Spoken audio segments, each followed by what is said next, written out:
캘리포니아의 햇살은 눈부셨다. 마치 세상의 모든 긍정과 희망을 한데 모아 쏟아붓는 듯. 아낌없이 내리쬐는 황금빛 광선 아래 새로 칠한 페인트 냄새가 차에 가시지 않은 2층짜리 주택이 서 있었다.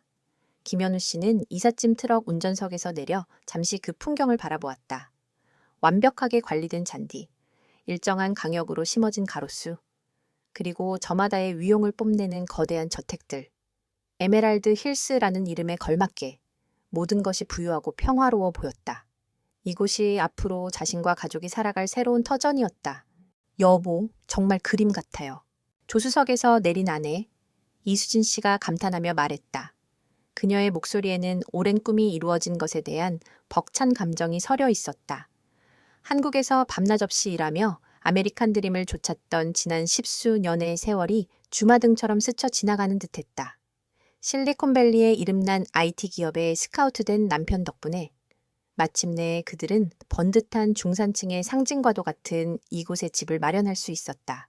그러게, 우리 집이 제일 작아 보이긴 하네. 현우는 멋쩍게 웃으며 말했다. 그의 말은 농담이었지만 아주 틀린 말은 아니었다. 그들이 산 집은 동네에서 가장 오래되고 규모가 작은 편에 속했다.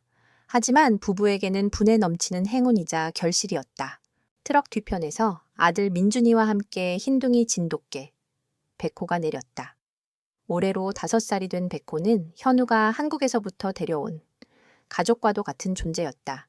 새하얀 털에 늠름한 체구, 영리하게 빛나는 검은 눈동자를 가진 백호는 낯선 환경에서도 조금의 동요도 없이 침착하게 주변을 살폈다.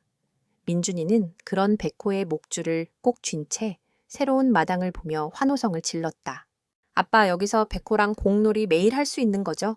그럼 우리 아들 이제 눈치 보지 말고 마음껏 뛰어놀아. 현우는 아들의 머리를 쓰다듬으며 약속했다. 이전 아파트에서는 층간소음과 좁은 공간 때문에 늘 미안한 마음뿐이었다. 이제는 널찍한 뒷마당이 있으니 아들과 백회에게 더없이 좋은 선물이 될 터였다. 이삿짐 센터 직원들이 분주하게 짐을 내리기 시작했다. 현우와 수진도 합세하여 가구 배치를 의논하고 자잘한 짐들을 옮겼다. 캘리포니아의 건조한 공기 속에 땀방울이 송골송골 맺혔지만 누구 하나 힘든 기색 없이 얼굴에는 웃음꽃이 피어 있었다. 새로운 시작에 대한 설렘이 고단함을 잊게 했다. 한창 짐 정리가 진행되던 오후, 옆집의 현관문이 열리며 한 남자가 거대한 개를 데리고 모습을 드러냈다. 남자는 로버트 톰슨, 이 동네의 터줏대감이자 성공한 부동산 개발업자였다. 190cm는 좋게 넘어 보이는 거구에 잘 다려진 폴로 셔츠와 면바지 차림은 그의 부유함을 은근히 드러내고 있었다. 그의 옆에 선 개는 핏불 테리어, 타이탄이었다. 이름처럼 단단한 근육질 몸에 떡 벌어진 어깨와 굵은 목은 위압감을 풍기기에 충분했다. 65kg은 좋게 나갈 법한 거대한 덩치였다. 톰스는 느긋한 걸음으로 현우 가족에게 다가왔다. 그의 얼굴에는 이웃을 환영하는 미소 대신 새로운 구경거리를 뜯어보는 듯한 호기심, 어린 표정이 걸려 있었다. 새로 이사 온 분들인가 보군. 그의 목소리는 낮고 울렸지만 묘하게 상대를 얕보는 듯한 뉘앙스가 담겨 있었다. 현우는 이마에 땀을 훔치며 공손하게 인사했다. 아, 네, 오늘 막 이사 왔습니다. 김현우라고 합니다. 잘 부탁드립니다. 로버트 톰슨, 이 옆집에 살고 있지. 톰슨은 현우가 내민 손을 건성으로 잡았다 놓으며 시선은 이삿짐 트럭과 집을 훑었다. 마치 값어치를 매기는 듯한 무례한 시선이었다. 수지는 불쾌한 기색을 감추려 애쓰며 민준이의 어깨를 감쌌다. 그때 톰슨의 눈이 마당 한쪽에서 얌전히 앉아 주인을 기다리던 백호를 향했다. 그의 입가에 비웃음이 어렸다. 이런 동네에 살려면 경비견 하나쯤은 있어야지. 그런데 저 개는 좀 작지 않나? 그의 말에 현우의 얼굴이 순간 굳었다. 명백한 무시였다. 백호는 한국 토종 진돗개로, 체구는 타이탄에 비해 작을지 몰라도 용맹함과 영리함은 그 무엇에도 뒤지지 않았다. 현우에게 백호는 단순한 애완견이 아니라 한국인의 기상과 자부심을 상징하는 존재이기도 했다. 진돗가입니다. 한국개죠. 겉보기와는 다릅니다. 현우는 차분하게, 하지만 단호하게 대답했다. 그의 목소리에 담긴 자부심을 톰슨은 이해하지 못했다. 혹은 이해하고 싶지 않았을지도 모른다. 진도 처음 들어보는 이름이군. 어쨌든 내 타이탄 근처에는 오지 않게 조심하는 게 좋을 거야. 타이탄은 작은 개들을 별로 좋아하지 않거든. 톰스는 타이탄의 목을 두드리며 경고하듯 말했다. 타이탄은 주인의 말을 알아듣기라도 한 듯 백호를 향해 낮게 으르렁거렸다. 팽팽한 목줄 너머로 당장이라도 달려들 듯한 저기가 느껴졌다. 백호는 그 위협적인 기세에도 미동도 하지 않았다. 그저 고개를 들고 칠흑 같은 눈으로 타이탄의 눈을 정면으로 응시할 뿐이었다. 짖지도 꼬리를 내리지도 않았다. 그 침착함은 오히려 상대의 기를 죽이는 힘이 있었다. 그것은 불필요한 싸움을 피하려는 현명함이자 동시에 어떤 위협에도 굴하지 않겠다는 굳건한 의지의 표현이었다. 톰스는 백호의 그런 반응이 의외라는 듯 혹은 건방지다는 듯 미간을 찌푸렸다. 그는 더 이상 말을 섞을 가치도 없다는 듯 어깨를 으쓱하고는 자신의 집으로 돌아갔다. 거대한 핏불 타이탄은 마지막까지 백호를 노려보며 주인을 따랐다. 그들이 사라지자 어색한 침묵이 흘렀다. 수지는 걱정스러운 얼굴로 현우를 바라보았다. 여보, 저 사람 좀 이상한 것 같아요. 꼭 시비 거는 사람처럼. 신경 쓰지 마. 세상 어디에나 저런 사람은 있으니까. 우리는 우리 할 일만 하면 돼. 현우는 애써 아내를 안심시켰지만 그의 마음속에도 불쾌한 앙금이 남았다. 새로운 보금자리에서 마주한 첫 이웃이 하필 저런 오만한 사람이라니. 시작부터 썩 유쾌하지 않았다. 그는 백회에게 다가가 부드럽게 등을 쓸어주었다. 백호야, 괜찮아. 여긴 이제 우리 집이야. 백호는 주인의 손길에 꼬리를 살짝 흔들며 그의 얼굴을 핥았다. 마치 걱정 마세요. 주인님, 제가 있잖아요 라고 말하는 듯 했다. 현우는 그제야 옅은 미소를 지었다. 그날 저녁, 정리를 마친 가족은 조촐한 저녁 식사를 했다. 창밖으로 보이는 동네는 가로등 불빛 아래 고요하고 평화로웠다. 하지만 현우의 마음은 편치 않았다. 낮에 보았던 톰슨의 경멸적인 눈빛과 타이탄의 노골적인 저기가 자꾸만 마음에 걸렸다. 식사를 마친 현우는 백호와 함께 마당을 산책했다. 밤 공기가 상쾌했다. 옆집 담장 너머. 톰슨의 저택은 환한 불빛으로 대낮처럼 밝았다. 이따금 타이탄의 굵직한 짖는 소리가 담장을 넘어왔다. 그 소리에는 단순한 경계심 이상의 포악한 기운이 서려 있었다. 백호는 그 소리가 들려오는 쪽을 향해 귀를 쫑긋 세우고 섰다. 하지만 이내 별일 아니라는 듯 다시 현우의 발치에 다가와 몸을 비볐다. 그 모습에 현우는 다시 한번 마음을 다잡았다. 쓸데없는 걱정으로 새로운 시작을 망칠 필요는 없었다. 어떻게든 잘 지내봐야 했다. 이곳은 그와 가족이 모든 것을 걸고 이룬 꿈의 터전이었으니까. 하지만 현우는 알지 못했다. 그날의 불쾌한 만남이 앞으로 닥쳐올 거대한 폭풍의 서막에 불과했다는 것을. 그리고 그 폭풍의 한가운데 작다고 무시당했던 그의 충직한 진돗가에 백호가 서게 될 것이라는 사실을 말이다. 평화로워 보이는 에메랄드 힐스의 이면에는 오만과 편견이라는 추악한 그림자가 짙게 드리워져 있었다. 그 그림자는 조용히 새로운 먹잇감을 향해 손을 뻗고 있었다. 에메랄드 힐스에서의 첫 주말은 꿈처럼 평화롭게 시작되었다. 현우는 뒷마당 데크에서 바비큐 그릴을 조립했고 수지는 콧노래를 부르며 샐러드를 만들었다. 아들 민준이는 백호와 함께 잔디밭을 마음껏 뛰어다녔다. 한국의 빽빽한 아파트 단지에서는 상상도 할 수 없었던 여유였다. 백호는 민준이가 던지는 프리스비를 멋지게 공중에서 낚아채며 늠름함을 뽐냈다. 그 모습은 마치 한 폭의 그림 같았다. 하지만 그 평화는 오래가지 않았다. 옆집 담장 너머에서 그들의 행복한 웃음소리를 쉬기라도 하듯 육중한 그림자가 어슬렁거리기 시작했다. 로버트 톰슨의 핏불, 타이탄이었다. 타이탄은 담장 틈새로 이쪽 마당을 엿보며 낮게 으르렁거렸다. 그 소리는 땅을 타고 넘어와 불쾌한 진동을 일으켰다. 백호는 놀이를 멈추고 소리가 나는 쪽을 향해 온몸에 신경을 곤두세웠다. 프리스비를 입에 문 채 꼬리는 내리지도 올리지도 않은 수평 상태를 유지했다. 그것은 경계와 자신감의 표시였다. 괜찮아, 백호는 신경 쓰지 마. 현우가 나지막이 말했지만 상황은 그의 바람대로 흘러가지 않았다. 타이탄의 으르렁거림은 이내 포악한 울부짖음으로 변했다. 컹, 컹, 컹 쇳소리가 섞인 듯한 굵직한 짖음은 고요한 주택가의 공기를 찢었다. 그것으로도 모자라. 거대한 몸을 담장에 그대로 처박기 시작했다. 쿵쿵 튼튼해 보이던 나무 담장이 육중한 충격에 부들부들 떨렸다. 당장이라도 부서지고 튀어나올 듯한 기세였다. 민준이가 겁에 질려 현우의 다리 뒤로 숨었다. 수진의 얼굴도 하얗게 굳었다. 즐거웠던 주말의 분위기는 순식간에 공포와 불안으로 얼룩졌다. 여보, 저게 정말 너무 공격적인 거 아니에요? 이러다 담장이라도 무너지면 어떡해요? 일단 안으로 들어가자. 민준이도 놀랐겠다. 현우는 가족을 데리고 서둘러 집 안으로 들어왔다. 유리창 너머로 보이는 타이탄은 미친 듯이 날뛰고 있었다. 그 눈은 광기로 번들거렸다. 반면 백호는 집 안으로 들어온 뒤에도 현관문 앞에서 꼼짝 않고 앉아 바깥의 위협을 묵묵히 감시하고 있었다. 그날 이후 그것은 일상이 되었다. 백호가 마당에 나갈 때마다 어김없이 타이탄의 광란이 시작되었다.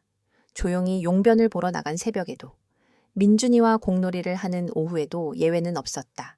마치 백호의 존재 자체를 지워버리려는 듯한 맹렬한 적이었다.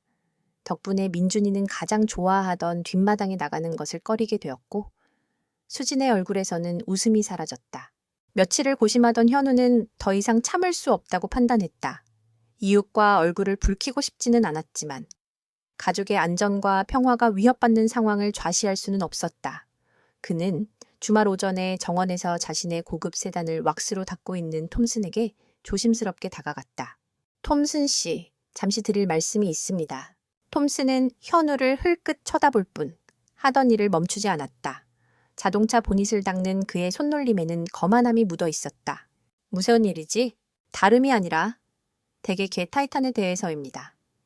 저희 개가 마당에 나갈 때마다 너무 심하게 짖고 담장에 몸을 부딪혀서 아이가 많이 무서워합니다. 혹시 조금만 조치를 취해 주실 수 있을까 해서요. 현우는 최대한 공손하고 정중하게 말했다. 하지만 톰슨의 반응은 싸늘했다. 그는 왁스 칠하던 천을 어깨에 툭 걸치며 비웃듯 말했다. 내 개가 짖는다고 그건 당신네 개가 먼저 뭔가를 했기 때문이겠지? 개들이란 원래 그런 법이야. 서열을 정하려는 본능 같은 거지? 아닙니다. 백호는 전혀 짖거나 위협적인 행동을 하지 않았습니다. 그저 마당에 있었을 뿐입니다. 그 작은 개가 가만히 쳐다보는 것만으로도 내 타이탄을 자극했을 수도 있지. 타이탄은 자기 영역에 대한 자부심이 강한 개야. 당신처럼 외부에서 굴러들어온 존재들을 별로 좋아하지 않거든. 그의 말은 교묘하게 개에 대한 이야기와 현우 가족에 대한 비하를 뒤섞고 있었다. 현우는 모욕감에 주먹을 꽉 쥐었지만 이성을 잃지 않으려 애썼다. 이웃으로서 부탁드리는 겁니다. 최소한 담장이라도 더 튼튼하게 보강해 주셨으면 합니다. 이러다 큰 사고라도 날까 걱정됩니다. 사고 이봐. 김씨, 걱정할 사람은 당신이야. 당신네 그 조그만 개나 잘 단속하라고. 내 타이탄은 이 동네의 자랑이야. 챔피언 혈통을 가진 값비싼 개라고. 당신 개처럼 어디서 온지도 모르는 잡종이 아니란 말이지. 톰슨은 말을 마친 뒤 더 이상 상대할 가치도 없다는 듯 다시 자동차에 집중했다. 대화는 끝났다. 현우는 차갑게 식은 분노와 깊은 무력감을 느끼며 돌아설 수밖에 없었다. 문제는 개가 아니었다. 주인인 로버트 톰슨, 바로 그 사람이 문제의 핵심이었다. 그리고 며칠 뒤 현우가 우려하던 일이 현실이 되고 말았다. 화창한 평일 오후. 민준이는 학교에서 돌아와 백호와 함께 뒷마당에서 시간을 보내고 있었다. 현우는 재택근무를 하며 거실 창문으로 아이와 백호를 지켜보고 있었다. 그날따라 옆집은 조용했다. 바로 그 순간이었다. 옆집 마당 쪽에서 무언가 부서지는 요란한 소리가 들렸다. 쿵쾅 이어서 타이탄의 성난 포효가 터져 나왔다. 현우가 고개를 드는 순간 낡은 담장의 일부가 박살나며 거대한 핏불이 포탄처럼 튀어나왔다. 목줄도 없이. 완전히 풀려난 상태였다. 타이탄의 목표는 명확했다.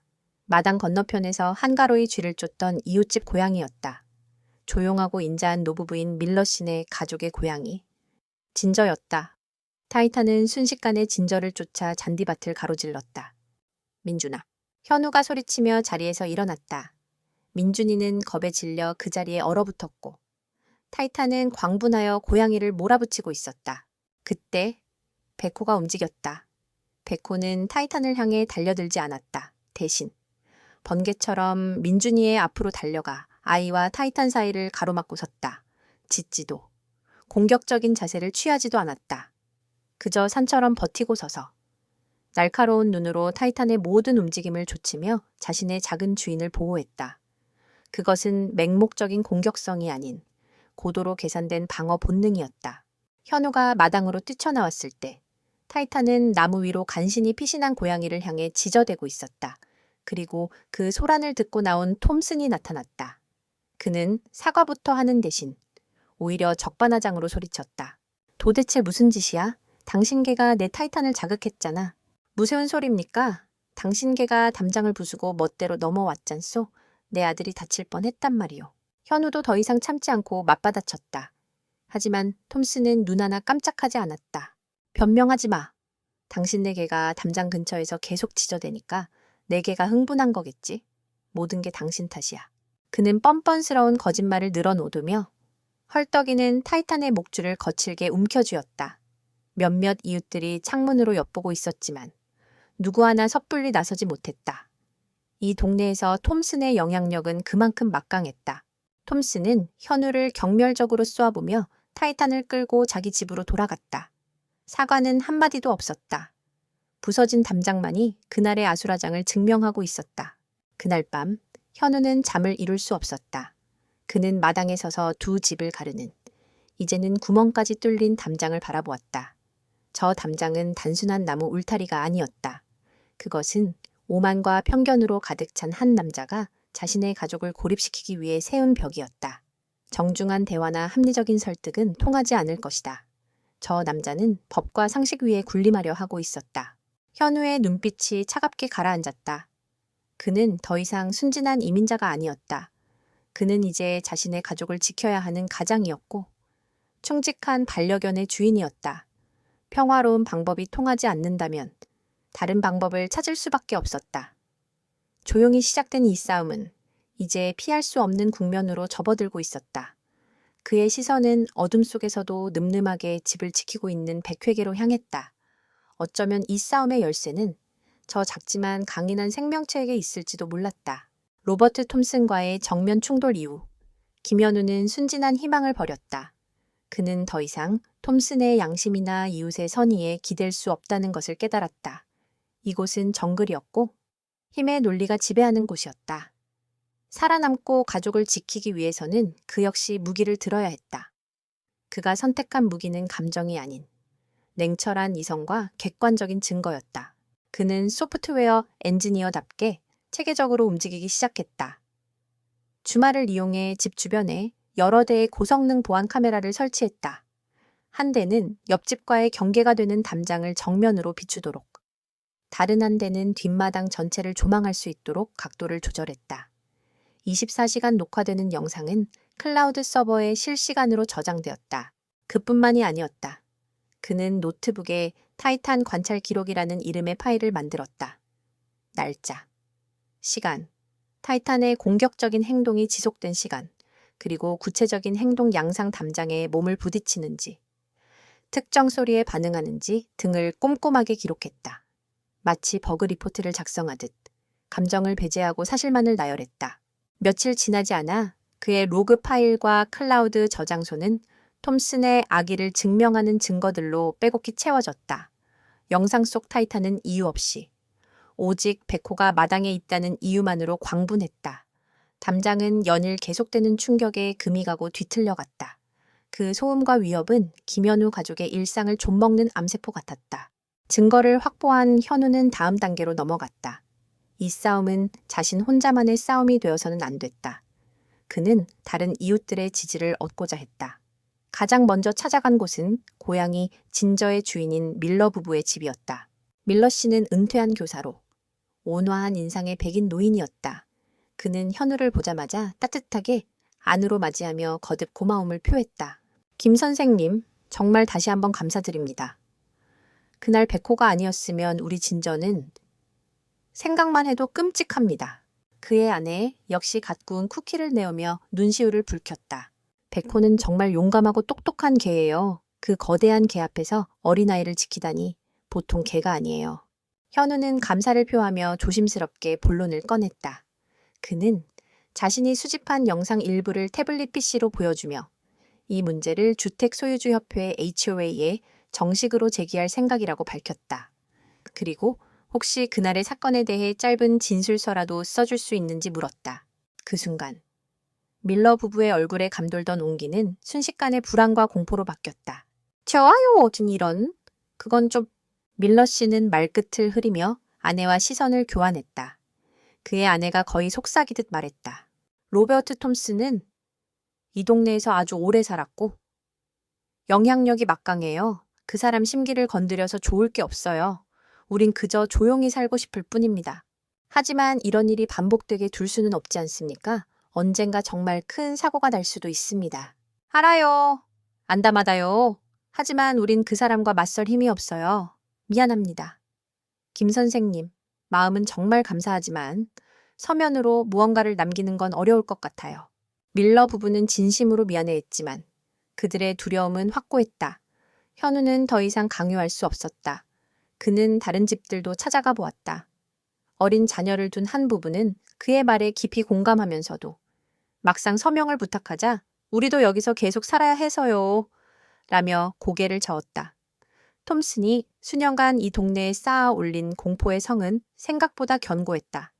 그는 이웃들에게 친절을 베푸는 동시에 자신에게 반하는 자에게는 교묘한 방식으로 불이익을 주는 사람이었다. 결국 현우는 혼자 싸워야 한다는 것을 받아들였다. 그는 자신이 모은 모든 자료를 정리하여 HOA에 정식으로 민원을 제출했다. 며칠 뒤 원래 회의에서 안건을 논의하겠다는 통보가 왔다. 회의가 열리는 날 현우는 단정하게 양복을 차려입고 커뮤니티 클럽하우스로 향했다. 회의실에는 긴 테이블을 중심으로 HOA 이사회의 임원들이 앉아 있었다. 대부분이 톰슨과 비슷한 연배에 부유한 백인 남성들이었다. 그리고 예상대로 로버트 톰슨 역시 이사 자격으로 그 자리에 앉아 있었다. 그는 현우를 발견하고는 여유로운 미소를 지으며 고갯짓을 했다. 마치 거미줄에 걸린 나비를 보는 거미의 미소 같았다. 회의가 시작되고 현우의 안건이 상정되었다. 그는 떨리는 마음을 다잡고 준비해온 자료들을 발표하기 시작했다. 그는 노트북을 대형 스크린에 연결하여 지난 몇 주간 촬영된 영상들을 재생했다. 화면 속에서 타이탄은 맹수처럼 담장을 공격했다. 그 소리와 진동이 스피커를 통해 회의실에 울려 퍼졌다. 부서진 담장 틈으로 새어나오는 타이탄의 저기는 누가 보아도 명백한 위협이었다. 현우는 담담한 목소리로 로그 파일에 기록된 내용을 설명하며 이것이 단발적인 사건이 아니라 지속적인 위협임을 강조했다. 마지막으로 그는 밀러 씨네 고양이 사건을 언급하며 이것이 비단 자신의 가족뿐만 아니라 공동체 전체의 안전을 위협하는 문제라고 역설했다. 그의 발표가 끝나자 회의실에는 잠시 침묵이 흘렀다. 증거는 명백했다. 누가 보아도 톰슨에게에게 문제가 있다는 것을 부정할 수 없었다. 하지만 그 침묵을 깬 것은 톰슨이었다. 그는 팔짱을 낀 채 의자의 등을 깊게 기대며 연극 배우처럼 과장된 한숨을 내쉬었다. 참으로 안타깝군요. 새로 이사 온 이웃이 우리 동네의 평화를 이렇게까지 깨려고 하다니 말입니다. 그는 현우를 공격 대상으로 삼았다. 여러분, 이 영상들이 뭘 증명합니까?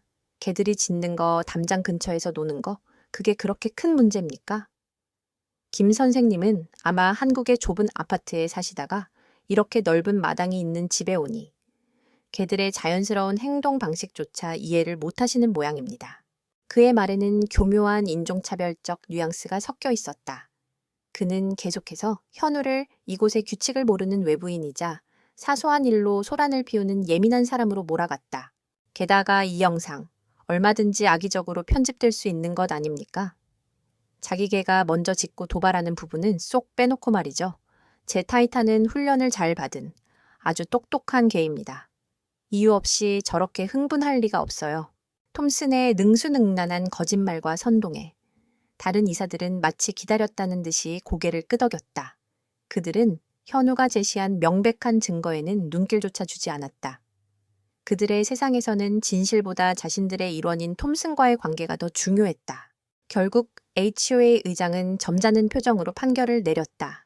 김 선생님, 제기하신 우려는 잘 들었습니다.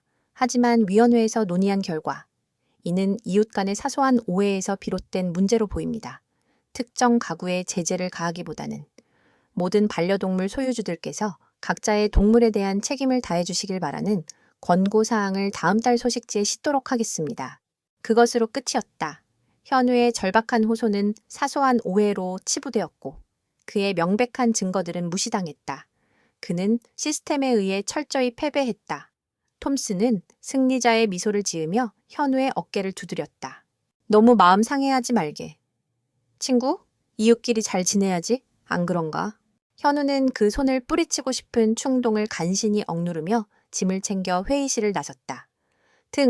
뒤로 그들의 위선적인 웃음소리가 비수처럼 날아와 꽂혔다. 차를 몰아 집으로 돌아오는 길. 수지는 남편의 굳은 얼굴을 보며 아무 말도 묻지 않았다. 결과는 보지 않아도 뻔했다. 집에 도착하자. 수지는 결국 참았던 눈물을 터뜨렸다. 여보, 우리 그냥 다른 곳으로 이사 가면 안 될까요? 전 너무 무서워요. 저 사람들과 싸워서 우리가 이길 수 있을까요? 현우는 말없이 아내를 안아주었다. 그의 마음속에서도 절망이 파도처럼 밀려왔다. 법과 질서를 신뢰했던 그의 믿음은 산산조각 났다. 그가 믿었던 시스템은 부패했고 힘 있는 자의 편이었다. 그때 백호가 다가와 그의 다리에 조용히 머리를 기댔다. 마치 모든 것을 이해한다는 듯. 깊고 검은 눈으로 주인을 올려다보는 그 눈빛에는 변치 않는 신뢰와 충성심이 담겨 있었다. 현우는 백호의 머리를 쓰다듬으며 마음을 다잡았다. 절망의 잿더미 속에서 차가운 분노와 함께 새로운 결의가 싹트고 있었다. 이사폭이 그럴 수는 없었다. 여기서 물러나는 것은 저들의 오만함 앞에 무릎 꿇는 것이자 가족을 지키지 못하는 무능한 가장이 되는 것이었다. 제도가 자신을 보호해주지 않는다면 스스로를 지킬 수밖에 없다. 그는 더 이상 혼자가 아니었다. 그의 곁에는. 세상이 작다고 무시할지라도 그 무엇보다 강인하고 충직한 동반자, 백호가 있었다. 싸움은 이제부터 시작이었다. 이제는 그 어떤 규칙에도 얽매이지 않을 것이다. 주택 소유주협회 HOA에서의 패배는 김현우에게 쓰라린 교훈을 남겼다. 그는 이제 제도와 규칙이라는 것이 얼마나 허망하게 힘있는 자의 손에 휘둘릴 수 있는지 뼈저리게 깨달았다. 분노와 무력감이 그의 안에서 들끓었지만 그는 주저앉지 않았다. 오히려 그의 머리는 얼음처럼 차가워졌고 심장은 강철처럼 단단해졌다. 이제부터는 그가 직접 규칙을 만들고 자신만의 방식으로 정의를 찾아야 했다. 그의 결심이 채 굳어지기도 전에 톰슨과 타이탄은 또다시 끔찍한 사건을 일으켰다. 이번 무대는 동네 공원이었다. 주말 오후 많은 가족이 피크닉을 즐기고 아이들과 반려동물이 뛰어노는 평화로운 장소였다. 현우 역시 민준이와 백호를 데리고 산책을 나왔다가 멀리서 그 광경을 목격하고 말았다. 톰슨은 타이탄에게 규정보다 훨씬 긴 줄을 매단 채 휴대폰을 들여다보며 건성으로 걷고 있었다. 사실상 통제 불능의 상태였다. 그때 한 젊은 여성이 자신의 작은 비글과 함께 그들 옆을 지나가고 있었다. 비글이 명랑하게 짖으며 꼬리를 흔든 것이 화근이었다. 그 소리에 자극받은 타이탄의 야성이 폭발했다. 타이탄은 톰슨의 손에서 목줄을 뿌리치고 비글에게 달려들었다. 모든 것이 눈 깜짝할 사이에 일어났다. 비글의 공포에 찬 비명, 여성의 절규, 주변 사람들의 놀란 함성이 공원에 울려 퍼졌다. 타이탄은 거대한 턱으로 비글의 등을 물고 미친 듯이 흔들었다. 그것은 사냥이었고 일방적인 학살이었다. 몇몇 용감한 남성들이 달려들어 타이탄을 떼어놓으려 했지만 광분한 맹수 앞에서는 역부족이었다. 현우는 민준이를 자신의 등 뒤로 숨기고 백호의 목줄을 단단히 움켜쥐었다. 백호는 이빨을 드러내며 당장이라도 달려나갈 듯 낮게 으르렁거렸지만 현우의 단호한 제지에 복종하며 자리를 지켰다. 소란이 절정에 달했을 때 마침내 톰슨이 달려와 타이탄의 목을 간신히 제압했다. 비글은 피투성이가 된 채 축 늘어져 있었고 주인인 여성은 실신 직전의 상태로 울부짖었다. 현우가 예상했던 대로 톰슨의 첫마디는 사과가 아니었다. 이봐요. 당신 개가 먼저 지저대며 내 개를 자극했잖소. 개 관리 똑바로 못합니까? 그는 모든 책임을 피해자에게 떠넘겼다. 주변 사람들이 분노하여 항의했지만 톰슨은 조금도 위축되지 않았다. 그는 구급차와 동물구조대를 부르는 대신 자신의 변호사에게 먼저 전화를 걸었다. 이 사건은 현우의 마지막 남은 일말의 희망마저 앗아갔다.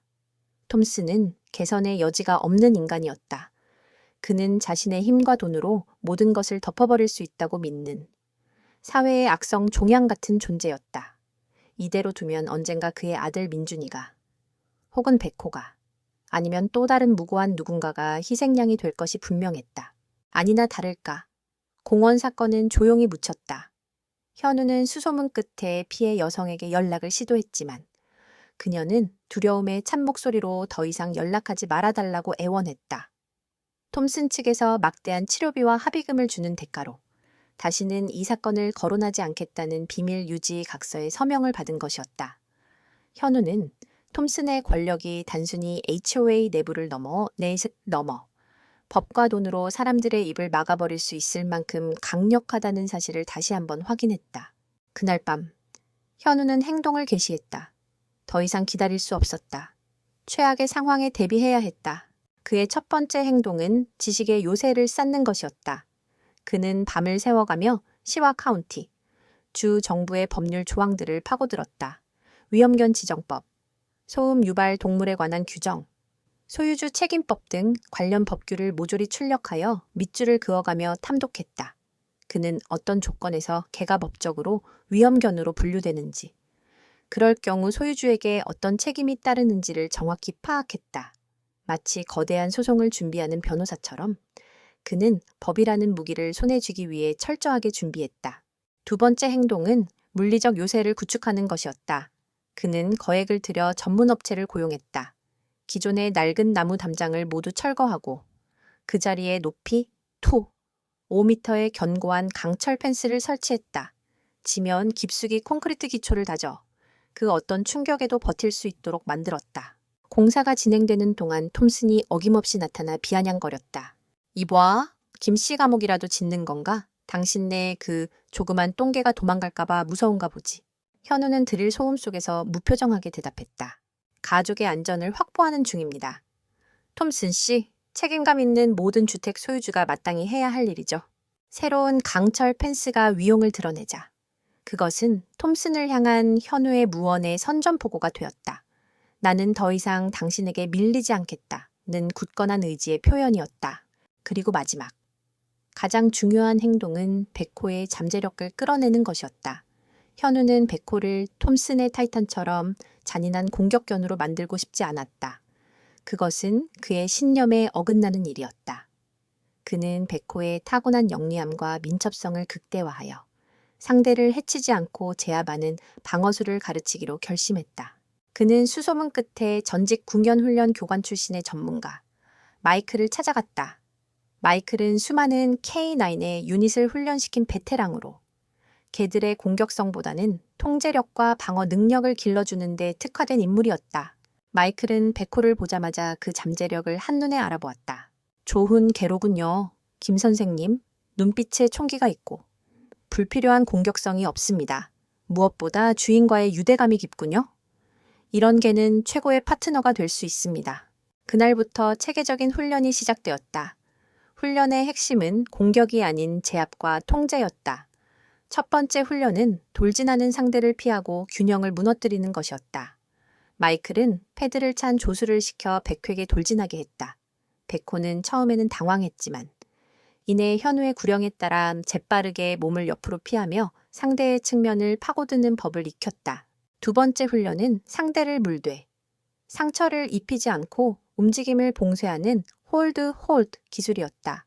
백호는 조수의 두꺼운 팔 보호대를 물고 상대가 아무리 저항해도 놓지 않고 버티는 훈련을 반복했다. 이 훈련은 엄청난 턱 힘과 인내력을 요구했지만 백호는 놀라운 집중력으로 기술을 습득해 나갔다. 마지막 훈련은 카드 가드였다. 현우나 민준이 주변에 가상의 원을 설정하고 그 어떤 위협도 그 원 안으로 들어오지 못하게 막는 훈련이었다. 백호는 공격적으로 짖는 대신 상대를 빙빙 돌며 빈틈을 노리고 결코 자신의 등 뒤를 보이지 않는 전략적인 움직임을 배웠다. 훈련이 거듭될수록 백호는 단순한 반려견을 넘어 영리하고 절제된 힘을 가진 수호자로 거듭나고 있었다. 그것은 톰슨의 타이탄이 가진 맹목적인 파괴력과는 질적으로 다른 힘이었다. 지성과 용기, 그리고 주인을 지키고자 하는 충성심이 결합된 고결한 힘이었다. 어느 날 저녁, 훈련을 마친 현우는 땀에 젖은 백호의 등을 쓸어주며 나지막이 속삭였다. 미안하다, 백호야. 널 힘들게 해서. 하지만 우리에겐 네가 필요해. 백호는 대답 대신 주인의 손을 부드럽게 핥았다. 그 까만 눈동자가 어둠 속에서 별처럼 빛나고 있었다. 현우는 그 눈을 보며 더 이상 미래를 두려워하지 않았다. 그는 피할 수 없는 폭풍을 향해 걸어 들어갈 준비를 마쳤다. 그의 손에는 법이라는 방패와 백호라는 잘 벼려진 검이 들려 있었다. 김현우가 세운 강철 펜스는 로버트 톰슨의 자존심에 박힌 거대한 갓이었다. 그는 매일 아침 자신의 웅장한 저택 2층 침실 창문에서 마치 흉터처럼 이웃집 경계를 가로지르는 그 검고 차가운 강철 구조물을 내려다보았다. 그것은 단순한 울타리가 아니었다. 그것은 톰슨의 권위에 대한 정면 도전이자 나는 더 이상 당신의 위협에 굴복하지 않겠다는 동양인 이민자의 뻔뻔한 선언문이었다. 톰슨은 이 동네의 왕이었다. 그의 말 한마디는 법이었고 그의 심기는 곧 여론이었다. 감히 누구도 그의 뜻을 거스르지 못했다. 그런데 어디서 굴러왔는지 모를 이 한국인 엔지니어는 달랐다. 그는 톰슨의 경고를 무시했고 HOA에서의 공개적인 망신에도 아랑곳하지 않았으며 이제는 보란듯이 요새를 쌓아 올렸다. 톰슨의 분노는 들끓는 용암처럼 부글거렸다. 그는 현우에게 교훈을 주기로 결심했다. 힘의 차이가 무엇인지, 감히 자신에게 맞선 대가가 얼마나 처참한지를 모든 이웃이 보는 앞에서 똑똑히 보여주어야 했다. 기회는 오래지 않아 찾아왔다. 톰슨은 독립기념일 주말을 맞아 자신의 집 뒷마당에서 성대한 바비큐 파티를 열었다. 동네의 유지들과 사업 파트너, HOA 임원들이 모두 초대되었다. 최고급 와인과 샴페인이 강물처럼 흘렀고 전문 셰프가 구워내는 스테이크 냄새가 동네 전체에 진동했다. 시끄러운 음악과 사람들의 웃음소리가 뒤섞여 그의 부와 권력을 과시했다. 톰슨은 파티의 주인공으로서 손님들 사이를 오가며 호탕하게 웃고 있었지만 그의 눈은 시시각각 강철 펜스 너머 김현우의 집을 향해 있었다. 그리고 그의 발치에는 평소보다 더 짧고 굵은 가죽 목줄에 묶인 타이탄이 앉아 있었다. 파티의 소음과 고기 냄새, 그리고 담장 너머의 적개 존재감에 타이탄은 극도로 흥분한 상태였다. 낮은 그르렁거림이 쉴 새 없이 목구멍에서 새어나왔고 근육질의 몸은 금방이라도 튀어나갈 듯 꿈틀거렸다. 톰슨은 그런 타이탄의 목을 연신 두드리며 손님들에게는 들리지 않을 만큼 작은 목소리로 속삭였다. 그래, 타이탄 조금만 참아. 오늘 저 건방진 놈들에게 진짜 주인이 누군지 가르쳐 줄 테니 계획을 실행할 시간이 되자. 톰슨은 술잔을 든 채 어슬렁거리며 마당 옆에 있는 작은 쪽문으로 향했다. 그 문은 공원 산책로와 연결되는 통로였다. 그는 일부러 여러 사람이 보는 앞에서 문을 열고 나갔다 들어오는 신용을 했다. 그리고 문을 닫을 때 그는 교묘하게 빗장을 끝까지 걸지 않고 살짝 걸쳐만 놓았다. 아주 사소한 실수처럼. 술에 취해 깜빡한 것처럼 보이도록 연기했다. 하지만 그의 눈빛에는 덫을 놓은 사냥꾼의 교활함이 번뜩였다. 그의 아기에 찬 계획을 강철 펜스 너머에서 김현우가 자신의 집 거실 창문을 통해 빠짐없이 지켜보고 있었다. 그는 톰슨의 파티가 시작될 때부터 불길한 예감을 느끼고 있었다. 그리고 톰슨이 쪽문으로 향하는 순간 그는 저것이 함정임을 직감했다. 여보, 민준이 데리고 2층 방으로 올라가 있어요. 무슨 일이 있어도 절대 내려오거나 창밖을 보지 말아요. 알았죠? 현우의 목소리는 낮고 차분했지만 그 안에는 비장함이 서려 있었다. 수지는 남편의 굳은 얼굴에서 무언가 심상치 않은 일이 벌어질 것임을 깨닫고 군말 없이 아들의 손을 잡고 2층으로 올라갔다. 현우는 백호를 불렀다. 백호 역시 담장 너머의 소란과 타이탄의 위협적인 기운을 느끼고 현관 옆에서 꼼짝 않고 대기하고 있었다. 맥거야, 가자. 현우는 뒷마당으로 통하는 유리문을 열었다. 그는 숨거나 피하지 않기로 했다. 이 싸움은 피한다고 해결될 문제가 아니었다. 저들이 덫을 놓았다면 그 덫을 정면으로 마주하고 부셔버리는 수밖에 없었다. 현우와 백호가 뒷마당의 모습을 드러내자 파티의 소음 속에서도 공기의 흐름이 미묘하게 바뀌었다. 톰스는 기다렸다는 듯이 입가에 미소를 지었다. 몇몇 손님들도 술잔을 든 채 흥미로운 구경거리라도 생긴 듯 두 집 사이를 쳐다보기 시작했다. 시끄럽던 음악 소리가 갑자기 배경음처럼 멀게 느껴졌다. 사람들의 웅성거림이 그 자리를 대신했다. 톰스는 이제 마지막 연기를 시작했다. 그는 타이탄의 목줄을 풀어주었다. 타이탄! 가서 공이나 물어와. 그는 마당 반대편으로 공을 던지는 척했지만 타이탄은 공 따위에는 관심도 없었다. 목줄에서 풀려나자마자 타이탄의 시선은 오직 한 곳, 살짝 열린 쪽문과 그 너머의 백획에 고정되었다. 상황은 일촉즉발의 긴장감으로 치달았다. 파티에 모인 사람들은 모두 숨을 죽였다.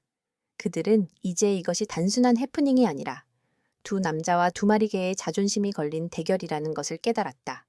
그들은 두려움과 함께 잔인한 호기심을 느끼고 있었다. 담장 2편. 현우의 마당은 저편의 소란과 완벽한 대조를 이루었다. 모든 것이 고요했다. 현우는 백호의 몇 걸음 뒤에 조용히 서 있었다. 그의 손은 어떤 무기도 들고 있지 않았지만 그는 이미 모든 준비를 마친 지휘관처럼 보였다. 백호는 조금의 동요도 없었다. 타이탄처럼 짖거나 흥분하지 않았다. 오히려 몸을 더 낮게 낮추었다. 근육 하나하나가 용수철처럼 압축되었고 꼬리는 지명과 거의 수평을 이루었다. 칠흑 같은 눈동자는 오직 타이탄의 눈과 살짝 열린 쪽문의 틈새를 응시하고 있었다. 그 모습은 마치 폭풍 전야의 고요한 바다와 같았다. 겉은 잔잔했지만 그 아래에는 모든 것을 집어삼킬 거대한 힘이 도사리고 있었다. 파티의 음악은 멈췄다. 사람들의 웃음소리도 멎었다. 이제 들리는 것은 고기 굽는 소리와 타이탄의 거친 숨소리, 그리고 이웃들의 불안한 속삭임뿐이었다. 시간은 느리게 흘렀고 공기는 숨 막힐 듯한 긴장감으로 가득 찼다. 모두가 알고 있었다. 이제 곧 저 작은 쪽문이 열리는 순간 끔찍한 무언가가 시작될 것이라는 것을 폭풍이 바로 문턱까지 와 있었다. 로버트 톰슨의 입가에 걸려있던 여유로운 미소가 마침내 잔인한 흡족함으로 바뀌었다. 그는 거의 들릴 듯 말 듯한 목소리로 오직 타이탄만이 알아들을 수 있는 마지막 신호를 보냈다. 가시죠, 물어버려. 그 말이 떨어지기 무섭게. 타이탄에 압축되었던 근육이 폭발했다. 쿵 육중한 몸이 땅을 박차는 소리는 마치 작은 지진과도 같았다. 65kg의 근육 덩어리는 사리로 가득 찬 검은 포탄이 되어 열린 쪽문을 향해 그리고 그 너머의 하얀 진돗개를 향해 돌진했다. 잔디가 파이고 흙먼지가 피어올랐다. 파티에 모인 사람들의 입에서 동시에 짧은 비명이 터져나왔다. 그들은 이제 곧 벌어질 끔찍하고 피비린내 나는 살육의 현장을 예감하며 눈을 가리거나 혹은 잔인한 호기심으로 눈을 크게 떴다. 타이탄의 목표는 오직 하나. 저 건방진 흰둥이의 목덜미를 물어뜯어 숨통을 끊어놓는 것이었다. 그 기세는 달리는 트럭과도 같아서 그 무엇도 정면으로 막아설 수 없을 것처럼 보였다. 하지만 김현우와 백호는 그 힘에 정면으로 맞설 생각이 처음부터 없었다. 타이탄의 육중한 몸이 마당 경계선을 넘어오는 바로 그 찰나. 현우의 낮고 단호한 명령이 고요한 마당에 울려 퍼졌다. 피해! 명령은 신호였다. 용수철처럼 몸을 낮추고 있던 백호는 타이탄의 거대한 턱이 자신의 목을 덮치기 불과 한 뼘도 남지 않은 거리에서 믿을 수 없는 민첩함으로 몸을 틀었다. 마치 춤을 추듯 부드럽게 옆으로 반보 물러섰다. 전속력으로 달려오던 타이탄은 목표물이 갑자기 사라지자 제 속도를 이기지 못하고 그대로 앞으로 고꾸라질 뻔하며 몇 미터를 더 질주했다. 세상! 누군가 탄성을 질렀다. 그들은 피 튀기는 충돌을 예상했지. 스페인의 투우사가 성난 황소를 피하듯 우아하게 상대를 흘려버리는 장면을 상상하지는 못했다. 톰슨의 얼굴에서 자신만만한 미소가 처음으로 사라졌다. 그의 눈에 당혹감이 어렸다. 타이탄은 급하게 멈춰서며 씩씩거렸다. 쉬운 사냥이 될 것이라 여겼던 상대가 자신을 농락했다는 사실에 분노가 치밀었다. 그는 다시 몸을 돌려 백호를 향해 으르렁거렸다. 그때부터 진짜 싸움이 시작되었다. 그것은 단순한 개싸움이 아니었다. 압도적인 힘과 맹목적인 분노, 그리고 지성과 전략, 침착함이 맞부딪히는 대결이었다. 타이탄은 끊임없이 돌진했다. 하지만 번번이 백호의 영리한 움직임에 막혔다. 백호는 결코 타이탄과 힘겨루기를 하지 않았다. 현우의 침착한 지시에 따라. 그는 마당의 지형지물을 적극적으로 활용했다. 데크의 낮은 계단을 뛰어오르내리며 타이탄의 돌진 각도를 방해했고, 마당 한가운데에 있는 커다란 떡갈나무를 중심으로 빙빙 돌며 타이탄의 혼을 빼놓았다. 또라, 현우의 명령에 백호는 타이탄의 주위를 원을 그리며 돌았다. 타이탄은 백호를 따라 덩치에 맞지 않게 낑낑대며 몸을 돌려야 했고, 그 과정에서 엄청난 체력을 소모했다. 톰슨은 초조해지기 시작했다. 그의 계획은 타이탄이 순식간에 백호를 제압하고 김현우가 공포에 질려 무릎 꿇는 그림이었다. 하지만 상황은 정반대로 흘러가고 있었다. 그는 더 이상 점잖은 체면을 차릴 수 없었다. 타이탄 뭘 하는 거야? 저 조그만 놈 하나 처리 못해 물어 죽여버려. 톰슨의 고함은 그의 계획이 사고가 아니었음을 스스로 인정하는 꼴이었다. 이웃들은 이제 경멸과 두려움이 섞인 눈으로 톰슨을 쳐다보기 시작했다. 타이탄은 주인의 광기 어린 응원에 더욱 흥분했다. 그는 다시 한번 맹렬하게 백호에게 달려들었다. 이번에는 백호가 피할 공간이 충분치 않았다. 타이탄의 이빨이 백호의 옆구리 털을 스치며 지나갔다. 아슬아슬한 순간이었다. 파티객들 사이에서 다시 한번 비명이 터져 나왔다. 하지만 그것이 타이탄이 얻은 유일한 성과였다. 백호는 수세에 몰리는 것처럼 보이면서도 결코 치명적인 공격을 허용하지 않았다. 오히려 그는 훈련받은 대로 방역의 기회를 엿보고 있었다. 마멜로, 현우의 짧은 명령이 떨어졌다. 그것은 죽이라는 명령이 아니었다. 무력화시키라는 신호였다. 타이탄이 방향을 트는 순간 아주 잠시 뒷다리가 무방비 상태로 노출되었다. 백호는 그 틈을 놓치지 않고 전광석화처럼 파고들어 타이탄의 허벅지 뒤쪽을 강하게 물고 바로 빠졌다. 깊은 상처를 입히기 위한 공격이 아니었다. 상대의 균형을 빼앗고 신경을 긁어 더욱 흥분하게 만들기 위한 고도로 계산된 공격이었다. 뀨응! 타이탄이 짧은 비명을 지르며 주춤했다. 육체적인 고통보다 자존심의 상처를 입은 데 대한 분노가 더 커 보였다. 그는 이제 완전히 이성을 잃었다. 머리에 피가 거꾸로 솟은 듯 전략 없이 오직 분노만으로 백호를 향해 달려들었다. 싸움은 길어지고 있었다. 타이탄은 압도적인 힘을 가졌지만 거대한 덩치와 끝없는 분노는 그의 체력을 급격히 소모시켰다. 그의 입계는 하얀 거품이 맺혔고 헐떡이는 숨소리는 기차의 증기 소리처럼 거칠어졌다. 움직임은 처음의 날카로움을 잃고 점점 둔해지고 있었다. 반면 백호는 여전히 침착했다. 그는 불필요한 움직임을 최소화하며 체력을 안배했다. 그의 호흡은 안정적이었고 눈빛은 초반보다 오히려 더 형형하게 빛나고 있었다. 그는 기다리고 있었다. 거대한 상대가 제 힘에 지쳐 스스로 무너지는 순간을 구경하던 이웃들은 이제 완전히 침묵에 잠겼다. 그들은 처음에는 작고 볼품없는 진돗개가 거대한 핏불에게 처참하게 당할 것이라 예상했다. 하지만 지금 그들의 눈앞에 있는 것은 지치지 않는 투지와 영리한 전술로 거대한 상대를 농락하는 백색의 투견이었다.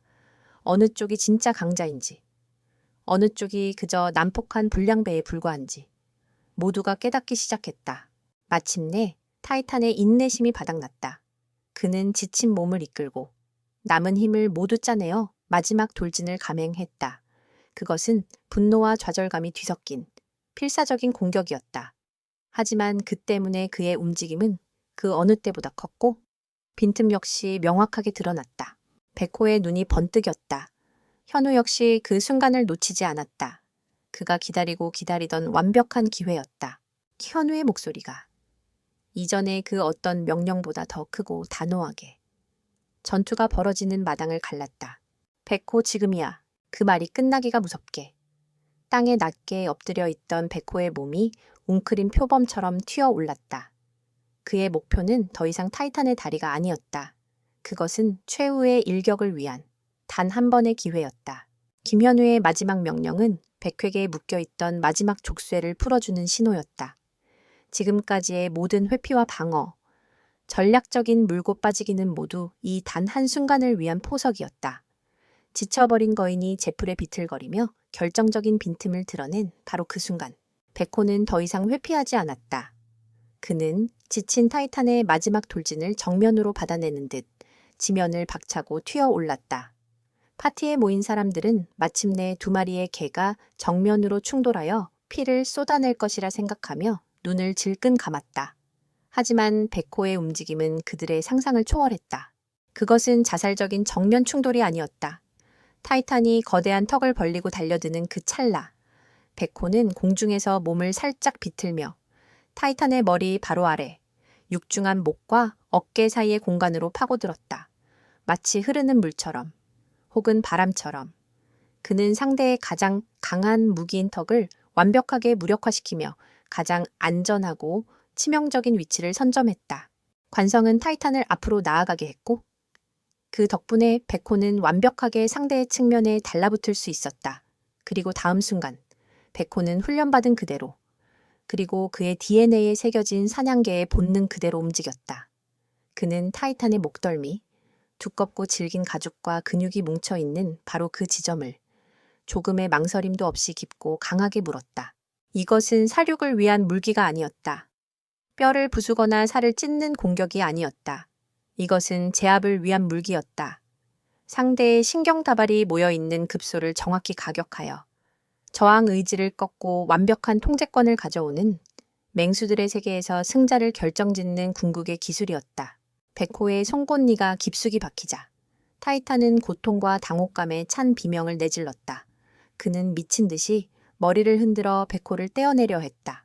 하지만 한번 문 사냥감은 절대 놓지 않는 진돗개의 턱, 힘은 강철 클램프와도 같았다.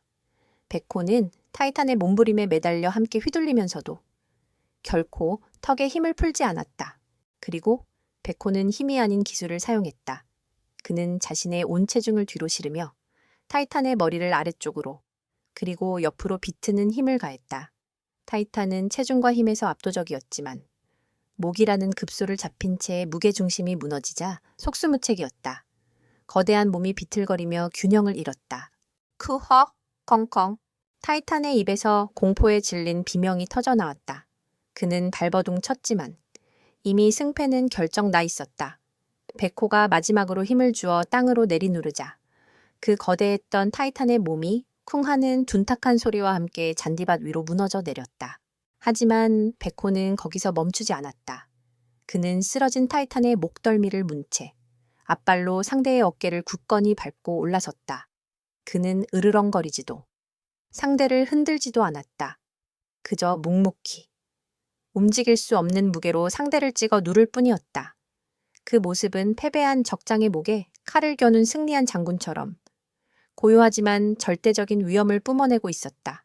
그 순간 에메랄드 힐스 전체가 얼어붙은 듯한 침묵에 휩싸였다. 파티 음악은 이미 오래전에 멈췄다. 사람들의 숨소리조차 들리지 않았다. 들리는 것이라고는 쓰러진 타이탄의 공포에 찬 낑낑거림과 승리한 백호의 고른 숨소리뿐이었다. 모두가 자신의 눈을 의심했다. 방금 전까지 동네를 공포로 몰아넣었던 65kg의 거대한 괴수가 그 절반도 안 되는 작은 진돗개의 발 아래에서 처참하게 짓밟혀 있었다. 피 한 방울 거의 흘리지 않은 너무나도 완벽하고 일방적인 제압이었다. 그것은 힘과 힘의 대결이 아니라 지성과 기술이 야만적인 폭력을 어떻게 이기는지를 보여주는 생생한 증거였다. 로버트 톰슨의 얼굴은 분노로 붉어졌다가 이제는 수치심과 충격으로 새하얗게 질려 있었다. 그의 챔피언 혈통은 잡종 취급했던 작은 개에게 완벽하게 농락당했다. 그의 부와 권력으로 쌓아 올린 공개적인 힘의 과시는 모든 이웃이 보는 앞에서 산산조각 나 버렸다. 그는 아무 말도 하지 못했다. 아니, 할 말을 잃었다. 현우는 승패가 완전히 결정된 것을 확인하고도 몇 초간 그 상태를 유지하게 했다. 이웃들에게, 그리고 로버트 톰슨에게, 무엇보다도 패배한 타이탄에게. 이 구역의 서열이 어떻게 재정립되었는지를 확실하게 각인시키기 위한 시간이었다. 그리고 그는 아들에게 말하듯 부드럽지만 단호한 목소리로 마지막 명령을 내렸다. 바에고 엔와. 기적 같은 일이 벌어졌다. 방금 전까지 맹수처럼 싸우던 베코는 주인의 그 한마디에 즉시 물고 있던 턱을 풀었다. 그는 미련 없이 뒤로 두어 걸음 물러났다. 그리고는 가쁜 숨을 몰아쉬면서도 늠름한 자세로 현우의 옆에 와서 섰다. 그는 승리에 도취하지도 패배한 상대를 조롱하지도 않았다. 그저 자신의 임무를 완수했을 뿐이라는 듯 고요하고 충직하게 주인의 다음 명령을 기다릴 뿐이었다. 그 완벽한 복종과 절제된 모습이야말로 통제 불능의 야수였던 타이탄과의 격을 보여주는 마지막 활용점정이었다. 누가 진짜 훈련 잘 된 개이고 누가 진짜 챔피언인지 더 이상의 설명은 필요 없었다. 쓰러진 타이탄은 한동안 일어날 생각을 못했다. 육체의 상처는 깊지 않았지만 태어나서 처음 겪는 완벽한 패배에 영혼까지 부서져 버린 듯했다. 고요한 마당 위로 패배한 거인과 그 옆에 선 고요한 승리자, 그리고 그 모든 것을 지켜본 침묵의 군중. 로버트 톰슨을 향해 쏟아지는 이웃들의 경멸과 조소가 섞인 시선은 그 어떤 고함보다도 더 아프고 날카롭게 그의 심장에 박히고 있었다. 거인은 쓰러졌다. 더 큰 힘이 아니라 더 뛰어난 정신력과 지혜 앞에 무릎 꿇은 것이었다. 싸움이 끝난 후 찾아온 침묵은 그 어떤 소음보다도 무겁고 의미심장했다. 로버트 톰슨의 화려했던 바비큐 파티는 유령선처럼 변해버렸다. 손님들은 슬금슬금 서로 눈치만 보며 썰물처럼 빠져나갔다. 방금 전까지 톰슨에게 아첨하던 이웃들은 이제 그와 눈을 마주치는 것조차 피했다. 그들은 더 이상 톰슨의 편이 아니었다. 추락하는 권력에 빌붙는 어리석은 짓을 할 사람은 아무도 없었다. 톰슨은 먹다 남은 음식과 쓰러진 술병들, 그리고 아직도 충격에서 헤어나오지 못해 잔디밭에 널브러져 있는 자신의 개 타이탄과 함께 텅 빈 마당에 홀로 남겨졌다. 그의 등 뒤로 쏟아지는 이웃들의 경멸적인 시선과 나직한 수군거림은 그 어떤 비난보다도 더 그의 자존심을 갈갈이 찢어놓았다. 그는 자신의 왕국 한복판에서 가장 비참한 방식으로 왕좌를 빼앗긴 폭군이었다. 하지만 그의 시련은 이제 시작에 불과했다. 그가 미처 깨닫지 못하는 사이 그의 몰락을 기록한 증거가 디지털의 바다를 떠돌기 시작했다. 파티에 초대받았던 한 이웃의 10대 아들이 처음부터 끝까지 모든 광경을 자신의 스마트폰으로 촬영하고 있었던 것이다.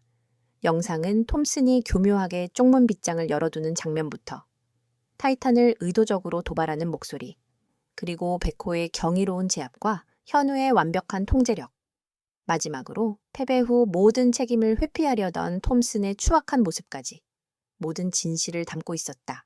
영상은 에메랄드 힐스의 진실이라는 제목으로 동네 온라인 커뮤니티 게시판에 올라왔다.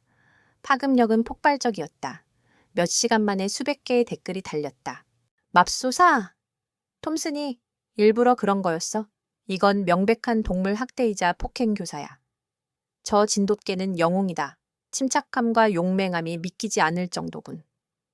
그동안 타이탄 때문에 얼마나 불안에 떨었는지 모른다. 김 선생님 가족이 우리 모두를 대신해 싸워준 거야. 톰슨은 이 동네에서 추방해야 한다.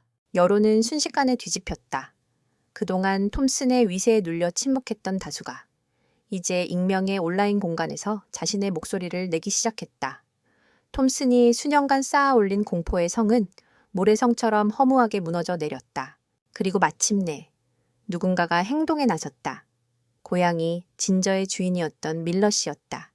그는 커뮤니티 게시판의 뜨거운 반응과 명백한 영상 증거의 용기를 얻었다. 그는 떨리는 손으로 전화기를 들어 동물관리국 애니멀 컨트롤과 경찰에 정식으로 신고를 접수했다. 1시간도 채 되지 않아 동물관리국 소속 차량과 경찰차가 조용했던 동네의 길가에 나란히 멈춰섰다. 그 모습은 동네 사람들의 이목을 집중시키기에 충분했다.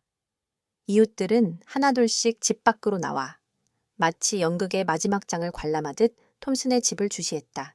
동물관리국 직원인 오피서 데이비스는 노련하고 강직해 보이는 흑인 남성이었다. 그는 먼저 신고자인 밀러 씨에게 간단한 상황 설명을 들은 뒤 김현우의 집을 방문했다. 현우는 그들을 침착하게 맞이했다.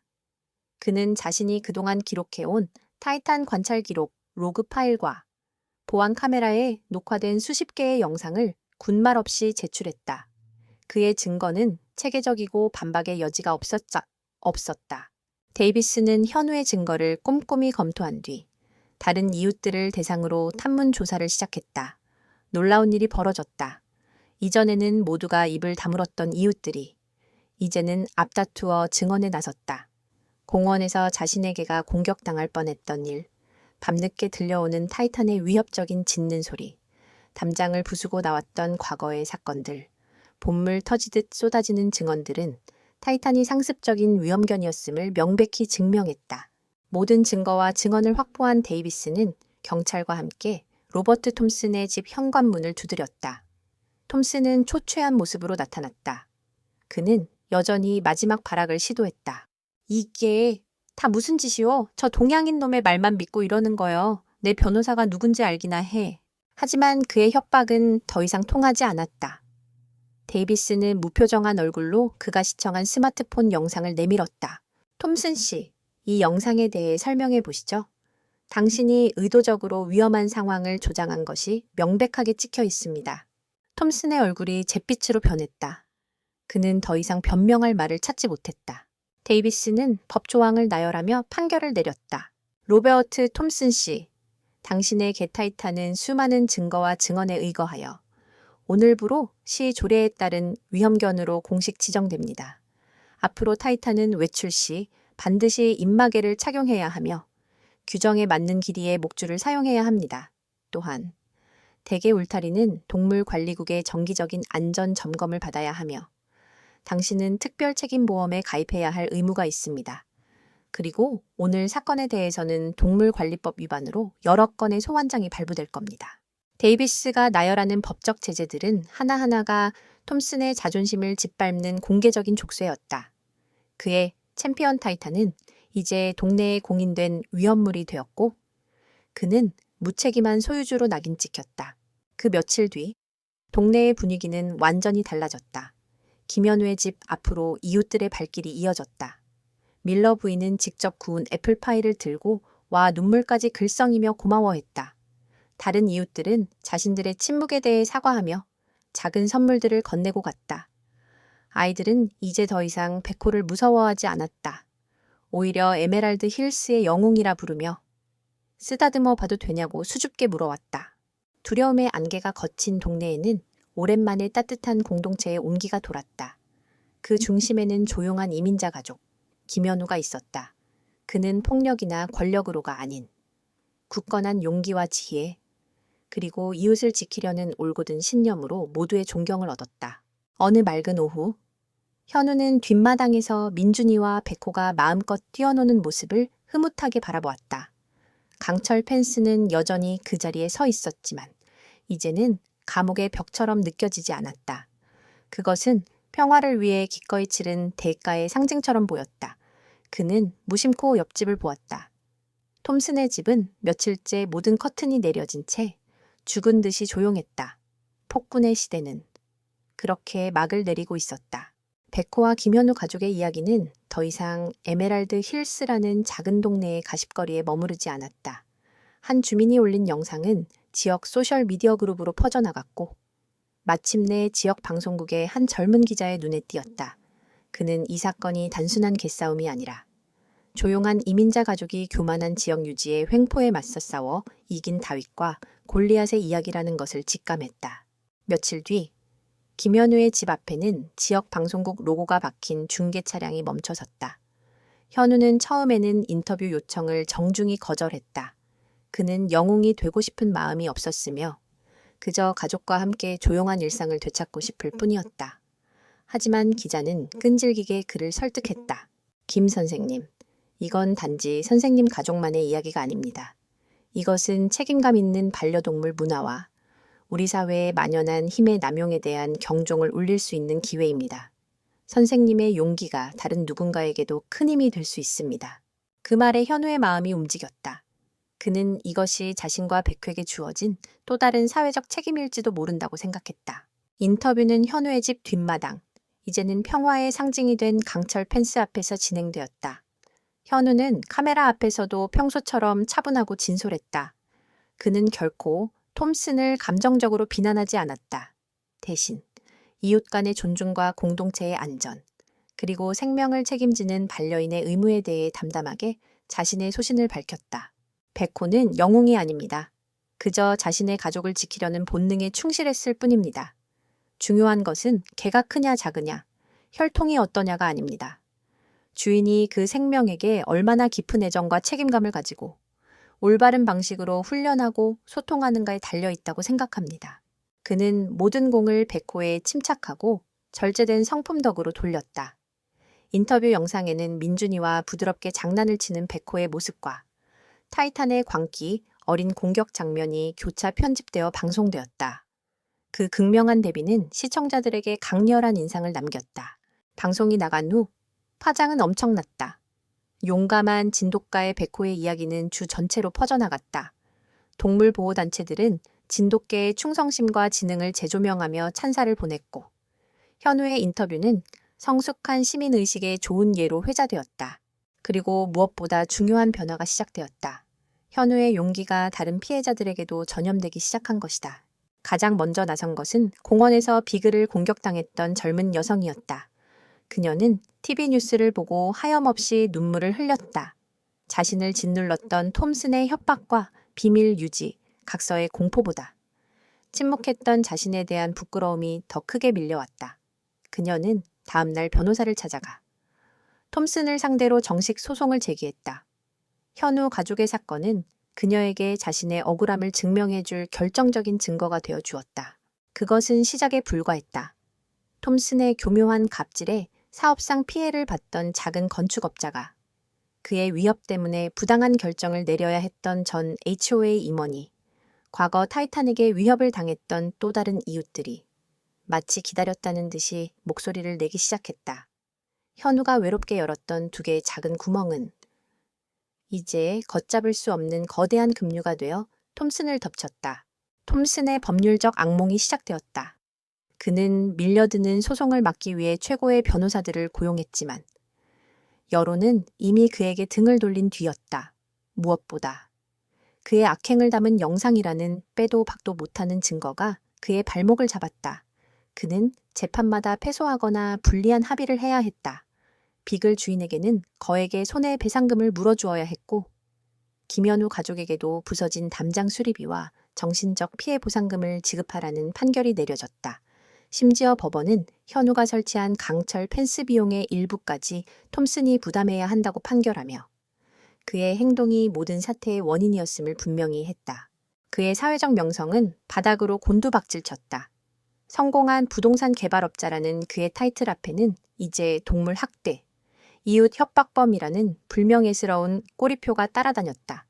그의 사업은 급격히 기울기 시작했고 오랜 사업 파트너들조차 그와의 관계를 끊어버렸다. 에메랄드 힐스의 HOA에도 변화의 바람이 불었다. 톰슨의 몰락은 그의 비호 아래 권력을 누리던 기존 임원진에 대한 불신으로 이어졌다. 다음 선거에서 그들은 모두 낙선했고 그 자리는 다양한 인종과 배경을 가진 새롭고 합리적인 인물들로 채워졌다. 주민들은 현우에게도 이사직을 맡아달라고 간곡히 부탁했지만 그는 조용한 삶을 원한다며 정중히 사양했다. 그가 원했던 것은 권력이 아니라 정의로운 시스템의 회복이었고 그 목표는 이미 이루어졌다. 어느덧 가을이 깊어진 저녁, 현우는 아내 수진과 함께 데크에 앉아 따뜻한 차를 마시고 있었다. 지난 몇 달간의 폭풍 같았던 시간들이 거짓말처럼 느껴졌다. 여보, 우리가 세상을 조금은 바꾼 걸까요? 수진의 말에 현우는 고개를 저으며 웃었다. 우리가 바꾼 게 아니야. 원래 있어야 할 제자리를 찾아간 거지. 용기를 낸 사람들 덕분이야. 그의 시선은 마당에서 평화롭게 잠든 백회계로 향했다. 모든 변화의 시작이었던. 작지만 위대한 영웅.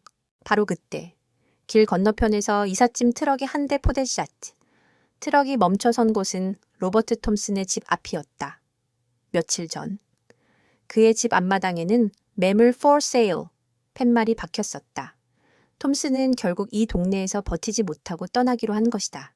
그는 자신이 왕으로 군림했던 바로 그 왕국에서 스스로를 추방하는 신세가 되었다. 그것으로 모든 것이 끝났다. 불가능해 보였던 거대한 벽은 무너졌고 짓밟혔던 정의는 제자리를 찾았다. 한 평범한 가족의 작은 용기가 만들어낸 메아리가 마침내 거인을 쓰러뜨린 것이었다. 시간이 흘러 에메랄드 힐스에 다시 봄이 찾아왔다. 톰슨 가족이 떠난 뒤 처음으로 맞이하는 계절이었다. 겨우내 앙상했던 나뭇가지들에는 연두빛 새순이 돋아났고 집집마다의 정원에는 튤립과 수선화가 앞다투어 피어났다. 동네는 이전보다 훨씬 더 다채롭고 따스한 색으로 물들었다. 그것은 단순히 계절의 변화 때문만은 아니었다. 동네를 짓누르던 보이지 않는 공포와 위선의 그림자가 걷히자 비로소 공동체 본연의 활기와 온기가 되살아난 것이었다. 김현우 가족은 이제 에메랄드 힐스의 온전한 일원이 되었다. 디젠리단한테 더 이상 그들을 낯선 이방인으로 보는 시선은 없었다. 수지는 이웃들과 함께 주말마다 가드닝 클럽에 참여하며 웃음꽃을 피웠다. 그녀가 한국에서 가져온 봉선화 씨앗은 동네 사람들에게 큰 인기를 끌었다. 민준이는 이제 뒷마당뿐만 아니라 동네 공원과 놀이터를 제 집처럼 누비고 다녔다. 아이의 얼굴에서는 그늘을 찾아볼 수 없었다. 현우 역시 동네에서 조용하지만 신뢰받는 이웃으로 자리 잡았다. 사람들은 어려운 문제가 생겼을 때 그의 침착하고 합리적인 조언을 구하곤 했다. 그는 결코 자신을 내세우지 않았지만 그의 정직함과 용기는 이미 모든 이웃의 마음속에 깊이 각인되어 있었다. 그 모든 변화의 중심에는 백호가 있었다. 백호는 동네에 살아있는 전설이자 마스코트였다. 이웃들은 산책하는 백호를 마주치면 마치 유명 인사를 만난 듯 반갑게 인사하며 손수 만든 육포를 건네기도 했다. 아이들은 더 이상 백호를 피하지 않고 그의 곁에 다가와 부드러운 털을 쓰다듬으며 존경심을 표했다. 어느 날 오후 동네에 새로 이사온 집의 거대한 셰퍼드가 백호를 향해 위협적으로 지저대는 일이 있었다. 셰퍼드의 주인은 당황하며 목줄을 잡아당겼지만 개는 흥분을 가라앉히지 못했다. 과거의 타이탄을 연상시키는 일촉즉발의 상황. 하지만 백호는 달랐다. 그는 맞서 짖거나 공격적인 태세를 취하지 않았다. 대신 조용히 그 자리에 버티고 서서 위험 있는 눈빛으로 상대방을 꿰뚫어 볼 뿐이었다. 그 침착하고도 압도적인 기세에 셰퍼드는 이내 스스로 꼬리를 내리고 짖음을 멈췄다. 싸우지 않고 이기는 법. 백호는 진정한 강함이 무엇인지를 온몸으로 보여주는 존재였다. 그는 싸움꾼이 아니라 평화의 수호자였다. 오랫동안 비어있던 톰슨의 집에도 새로운 주인이 들어왔다. 그들은 자녀 둘을 둔 평범하고 친절한 의사 부부였다. 현우는 마당에서 정리를 하다가 새로운 이웃과 처음으로 인사를 나누게 되었다. 그들은 한때 전쟁터의 경계선이었던 강철 펜스를 사이에 두고 환한 미소와 함께 악수를 나누었다. 펜스가 아주 튼튼하네요. 이 동네는 안전해서 좋다고 들었어요. 새로운 이웃의 말에 현우는 옅은 미소를 지으며 대답했다. 네, 이제는 그렇죠. 좋은 이웃들이 함께 있으니까요. 강철 펜스는 이제 더 이상 대립의 상징이 아니었다. 그것은 평화를 지키기 위해 치렀던 용감한 투쟁의 기념비이자 좋은 이웃과 함께 살아가는 일상의 소중함을 일깨워주는 존재가 되어 있었다. 그의 여름의 끝자락. 노을이 세상을 황금빛으로 물들이는 어느 주말 저녁이었다. 김현우 가족은 자신들의 뒷마당에서 조촐한 피크닉을 즐기고 있었다. 수진이 만든 김밥과 샐러드, 현우가 구운 소시지, 소박하지만 세상 그 어떤 진수성찬보다도 행복한 식사였다. 민준이는 배불리 먹고 잔디밭에 누워 하늘을 나는 비행기를 보며 제잘거렸다. 현우는 그런 아들과 아내의 모습을 물끄러미 바라보았다. 그는 미국에 오면서 성공과 부를 꿈꿨다. 하지만 이곳에서 그가 얻은 것은 돈으로 살 수 없는 훨씬 더 귀한 것들이었다. 어떤 위협 앞에서도 가족을 지킬 수 있다는 자신감, 불의에 맞설 수 있는 용기, 그리고 진정한 이웃과 공동체의 의미를 그는 이곳에서 배웠다. 그때 곁에 엎드려 있던 백호가 조용히 다가와 그의 무릎에 머리를 기댔다. 현우는 백호의 부드러운 머리를 쓰다듬었다. 모든 시련의 순간에 한결같이 자신의 곁을 지켜주었던 충직한 동반자. 세상은 이 녀석을 잡고 보잘것없는 동양의 개라고 무시했지만 백호는 자신의 내면에 그 어떤 거인보다도 강인한 영혼과 지혜를 품고 있음을 증명해 보였다.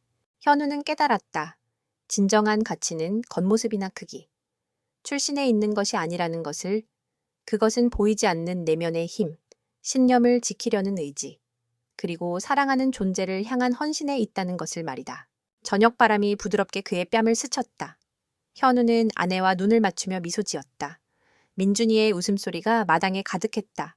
그의 무릎에 기댄 백호는 세상에서 가장 평화로운 얼굴로 주인의 따스한 손길 속에서 고른 숨을 내쉬며 잠이 들었다. 조용한 수호자.